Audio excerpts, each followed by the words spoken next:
Meghalaya has an area of more than 22,500 square kilometers. It abounds in natural beauty and is rich in natural resources. The indigenous Khasi Jaintia tribe has been living in this land since ancient times.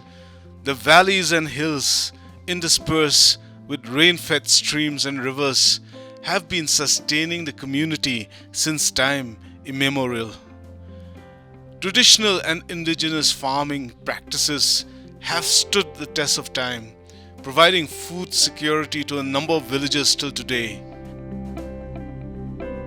We are visiting a village in Jaintia Hills today, known for its large tracts of paddy fields and a way of life that is unique in the conservation of their farmland and forests.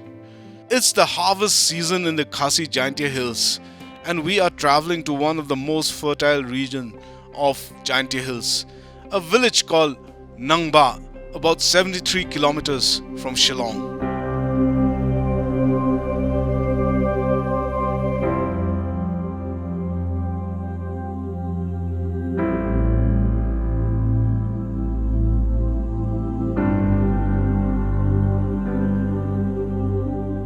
After taking the Joai bypass at Thalaskeng, some 51 kilometers from Shillong, we met our contact person, Strong Pillar, at the junction ahead of Yalong village and followed him all the way to our destination.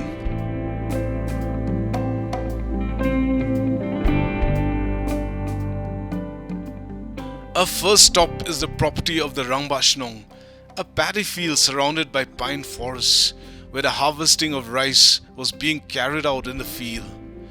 The paddy in some sections of the field has already been harvested.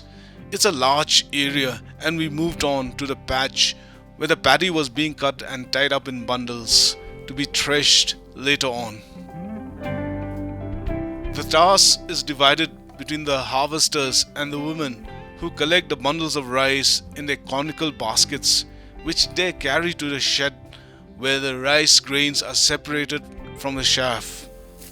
The whole process from field to shed is being executed to the smallest detail like clockwork.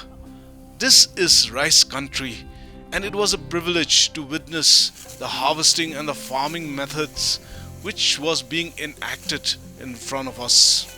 So I'm in the middle of this paddy field in this beautiful place, and you can see around me a lot of activity as the people are harvesting this rice from the field.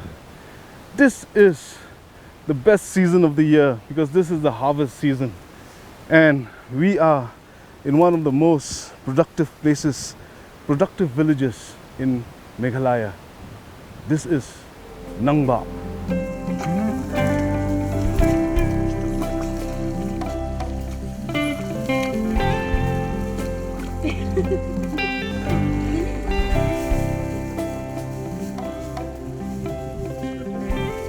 There were some 10 people cutting the paddy and tying the rice stalks in bundles. The women were more than the men, moving around the paddy field with their sickles and cutting the rice stalks, which were then tied in a bunch to be collected by the two women carrying conical cane baskets. The paddy is carried all the way to the shed where the baskets are unloaded. This goes on the whole day until dawn, when all the paddy is cut, tied into small bundles with thin, long strands of bamboo of equal length. The harvesting of paddy may look easy and simple, but it requires experienced people to do the task.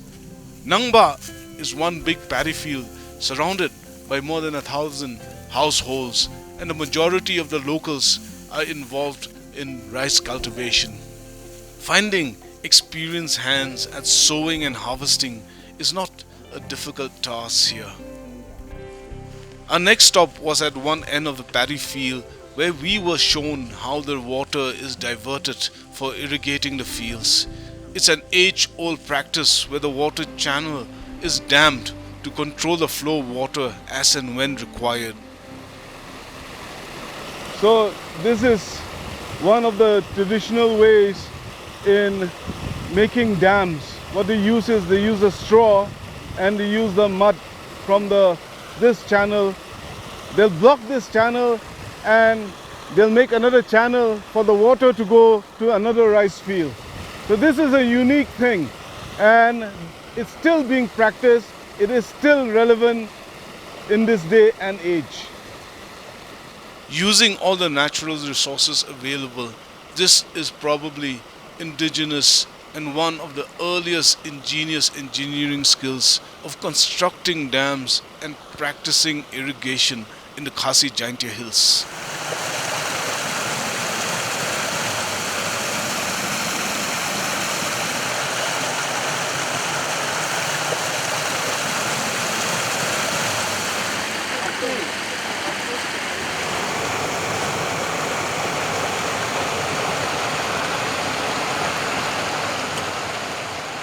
This visit to Nangbah is a valuable learning experience for all of us as we are introduced to another unique set of farming skills in the water channels that intersperse the paddy field. This time, the practice of catching fish using fish traps were demonstrated to us by the farmers. So we are in another section of this paddy field, and what we see here is a traditional way of laying the trap for small fishes. So what our friend here is going to do is going to put this trap, this bamboo trap, and he's going to cover it with some grass. So another interesting fact is that during the season of harvesting, all the traps are facing the channels, because the fish, after the harvesting season, they know that it's going to dry up, all this paddy field is going to dry up, and they'll swim towards the bigger water sources, the bigger river, to move away from this field. It was during the monsoon season, the traps are facing downwards, where the fish from the big rivers come and enter the fields.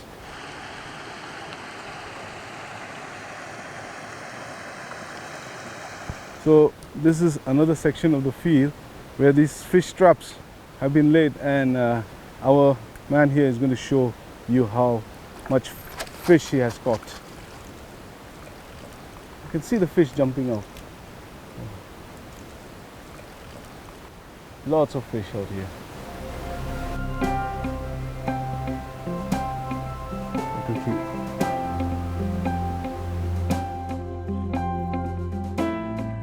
From the field, we were taken to the shed where the threshing of the freshly cut rice stalks is demonstrated. So we are in one of these harvesting huts. It's called a trep shokba, and I'm holding one of these baskets, very intricately woven by the people here to carry their paddy. And what you see here, they are arranging these stalks, these bundles of harvested paddy, which they're going to, again after this, they will separate the rice from the husk. It's a very basic process. The seeds are separated from the stalk by beating the bundle on a stone surface. It takes some time for all the seeds to be separated and afterwards collected on the floor. No part is wasted as the stalks are collected separately in bundles to be used later as cattle fodder or sold to cattle rearers. It's an organic way of life that is demonstrated to us. Our host then showed us how to separate the grain from the chaff by using the pra or round bamboo tray, swinging it to and fro. At the same time, he moves both his feet in alternate steps, kicking the grain gently like the juggling of a soccer ball. He sways and moves his hips at the same time, appearing as if he was dancing.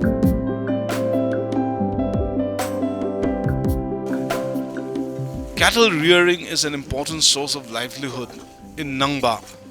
The abundance of fodder in and around the village has helped in sustaining this ancient human activity. Milk production is one of the main sources of earning income here.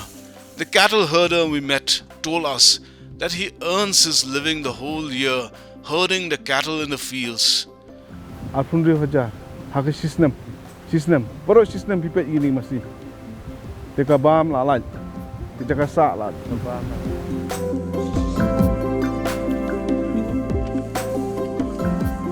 There are many things that we have learned coming here to Nangbah, especially in the fields. What we have here is this. It's like a termite mound, and this soil is free from stones and sand, and they use it specially for the place where they put the rice, and they polish the floor with this soil mixed with a bit of cow dung. The vast stretches of paddy field in Nangbah bear testimony to the fact that the village is one of the biggest granary in the Jaintia Hills. Throughout the year, from the time of preparation of the field to sowing and harvesting, all activities in Nangbah are centered in and around the paddy field.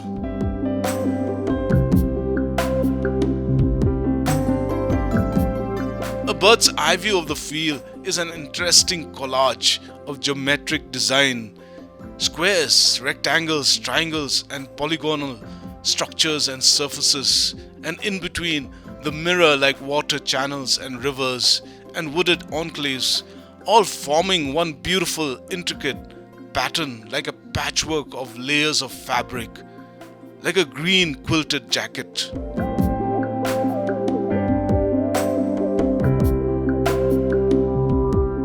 Nangbah is one of the last bastions of a sustainable organic way of life.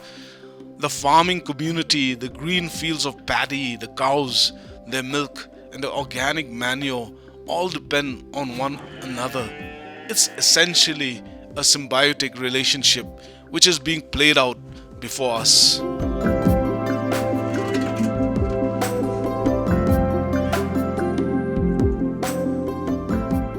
We move on to the village, which has 1,300 households. Most of the houses are well-made RCC structures. There is a primary health center, a branch of the Joai Post Office, a bank, besides a number of primary, secondary and upper primary schools. The literacy rate, according to the Rangbah is 70%.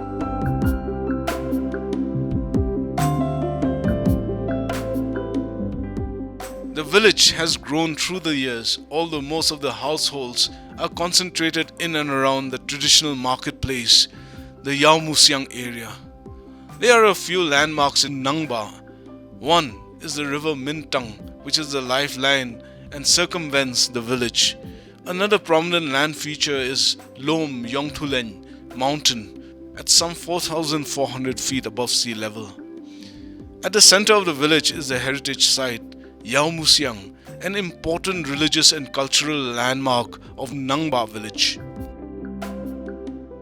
Although the village has seen changes in the society, the transition of its traditional structures, a number of conversions from the indigenous faith to Christianity, and transformation from a pre-literate to a modern society, there are some institutions which are still preserved and have an important place in the belief system of the community in Nangbah. The Yao Musiang traditional marketplace stands testimony to the rich heritage of Nangbah village. The monoliths or maubana erected by various clans are reminders of a bygone era and the stone culture of a people which is still relevant today. Shaped like a triangle, the Yao Musiang plot rises a little above the road and tapers to the south. A huge old ficus tree stands at one end dominating the landscape. It's a sacred place, and it was here that rituals and ceremonies were performed in ancient times to protect the village and ward off evil, pestilence and disease from Nangbah village. So I'm walking along this footpath in the middle of this place, which is fascinating. This is what they call the Yao Musiang here in Nangbah, and it's a place where they perform the rituals, a traditional place. If you look all around me, you see these monoliths. This symbolic of the stone culture of the Khasis or the Jaintias. The people of indigenous religion still continue this tradition today. Such ancient heritage places like Yaomusiang are a treasure of the community and deserve to be looked after and protected for future generations. These few places of historical interest and its cultural monuments were a binding and cohesive force that united a society once upon a time, and till today it still unites and strengthens the structure and roots of the community. This massive piece of stone here is believed to be carried by one giant of a man called Sangap, and he put it on his head to cover himself from the rain. This is unimaginable because we cannot imagine the technology used to bring this massive piece of stone here. Like the massive round slabs of stones in Yaomusiang, there are many unanswered mysteries of our forefathers. Their intelligence and knowledge still continue to baffle and amaze all of us. Yaomusiang is like an island surrounded by modern structures. There are a lot of interesting things here in Nangbah, especially in this heritage site. This is a stone called Mokra, and after the rituals, what they do is they gather here and to find out who's the strongest man. Let's see, let me try to lift this up. I don't think I can do it, but it's very heavy. Oh! But you have to lift it up and throw it behind, which is impossible. People carry on with their daily lives, most of the time busy and caught up with work, not paying much attention to their surroundings. It's a few concerned citizens who are the guardians of our heritage and cultural traditions, who in a sense are indispensable to the society. They are the history keepers and reminders to not forget our indigenous culture and tradition.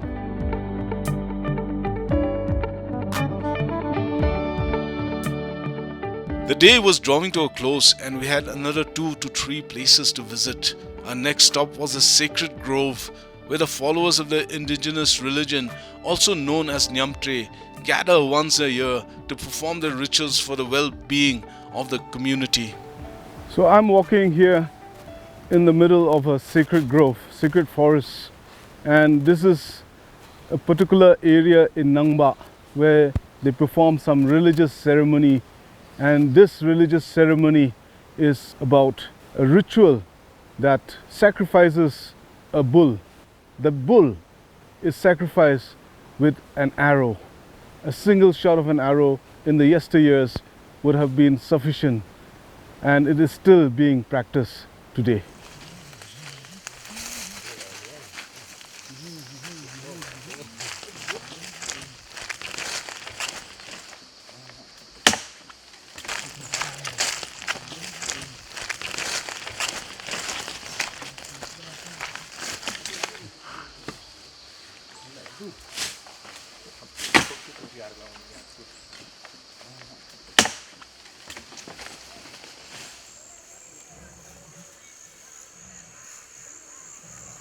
So this is the area.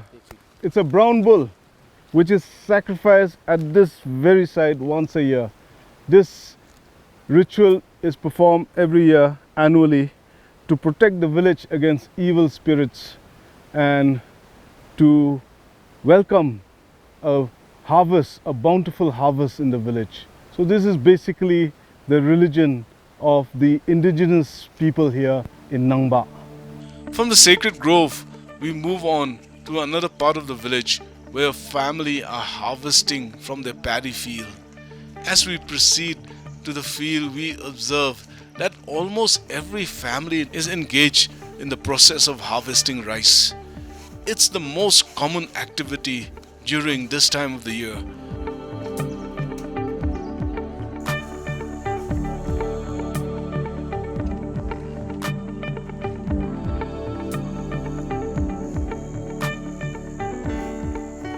Another traditional form of threshing and beating the bundles of paddy with 2 wooden sticks is demonstrated to us. The man makes a rhythmic movement of hands and feet as he beats the paddy on the ground while the woman shakes off the grain from the stalks. It's all about teamwork and understanding. Cultivation in Nangbah is not only an economic enterprise but a social and community activity that is dependent on cooperation and collective effort of the villagers. It brings about social solidarity and cohesiveness in the village.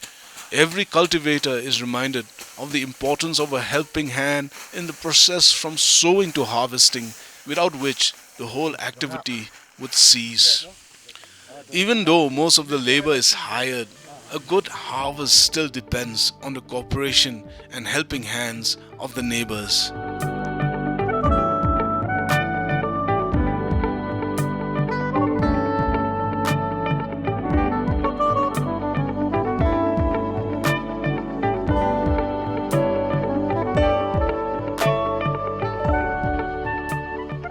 Before we head back to the Rangbashnong or headman's house, we decided to make a last stop at the highest point in Nangbah, known as Yong Thuleng.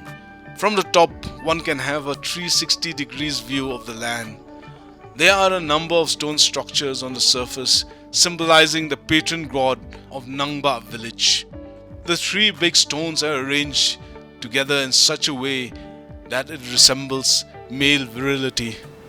So I'm at the highest point of Nangbah, Lom Yong Thuleng. This, like any other village in the Khasi and Jaintia hills, have their own patron god. This is the patron god of this village that protects this village against disease and that looks after the village, the welfare of the village. It is almost 4,394 feet above sea level, and from here you can see Shillong Peak too. Nangbah has a lot to offer in terms of natural beauty, culture, traditional farm practices, and last but not the least, the food culture that we were invited to taste. Inside the kitchen, Tonroy Yongwai, a host, Rangbashnong, introduced us to his family. So we are here in the kitchen of the Rangbashnong. His wife is going to show us how to cook some traditional dishes. What we have here is the small fishes that have been trapped in the paddy fields. This is the dothli and the bine, which you call in the local language, and a species of catfish, a small species of catfish. And we have here, this is the stalk and the leaves of the yam, which is a delicacy again, widely cooked in the Khasi and Jaintia hills. And this is a mixture of ginger, garlic and onions, which we're going to fry here. And I believe this is going to be a very delicious one.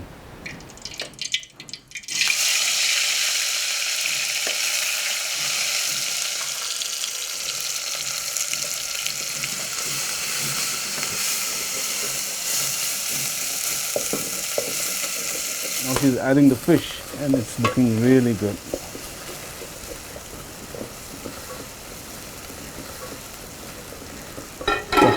Go. Hi.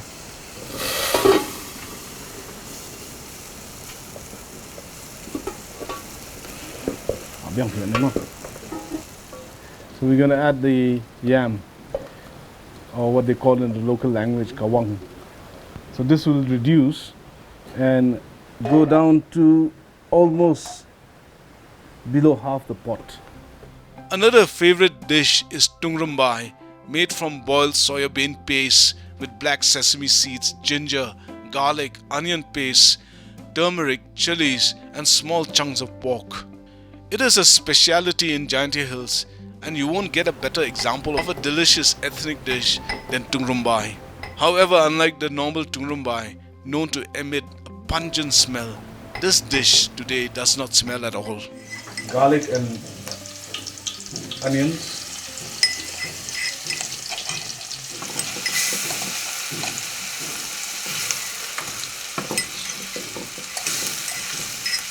They say food is always tastes better when you cook it in firewood. But this is really slow cooking.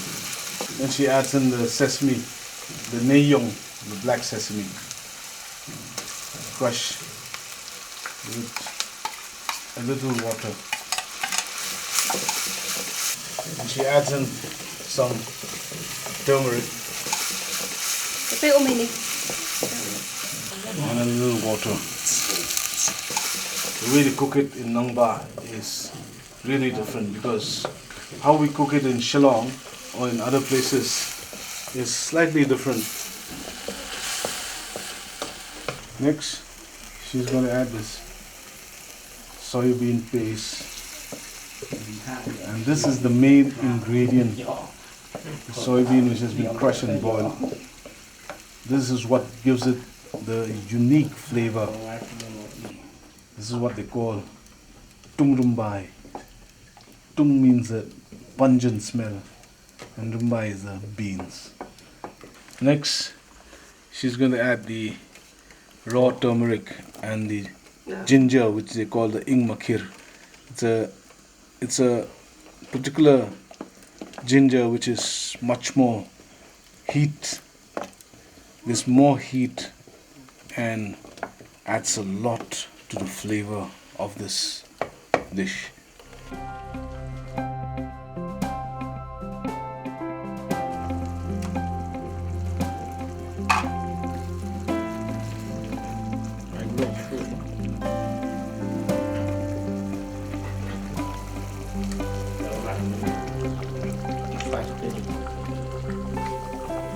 Meanwhile, we are introduced to the father-in-law of our host. He is one of the oldest men in the village and narrates to us the history of Nangbah and the legendary freedom fighter Kyang Nongba, which he has written in his self-published book.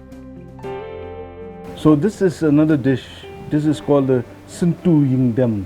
It's a flower, it's a wild flower which they cook with the small fish, and this taste it's sour. This is the unique dish of Nangbah, and we were privileged to taste it and all the food prepared for us.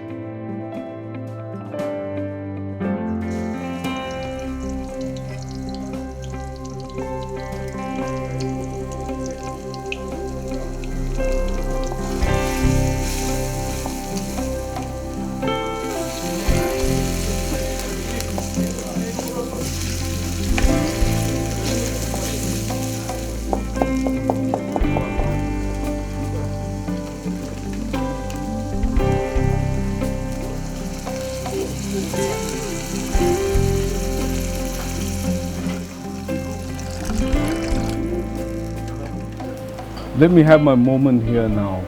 This is the specialty dish that has been prepared for us by our host.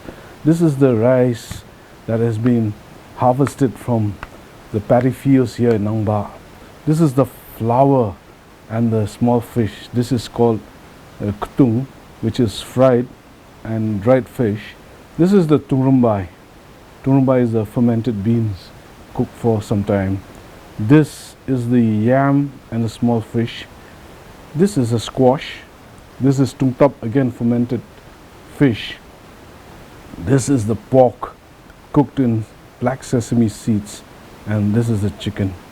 This symbolizes Jaintia hospitality, Nangbah village hospitality, and this is a feast for a king. Until we meet again, good night.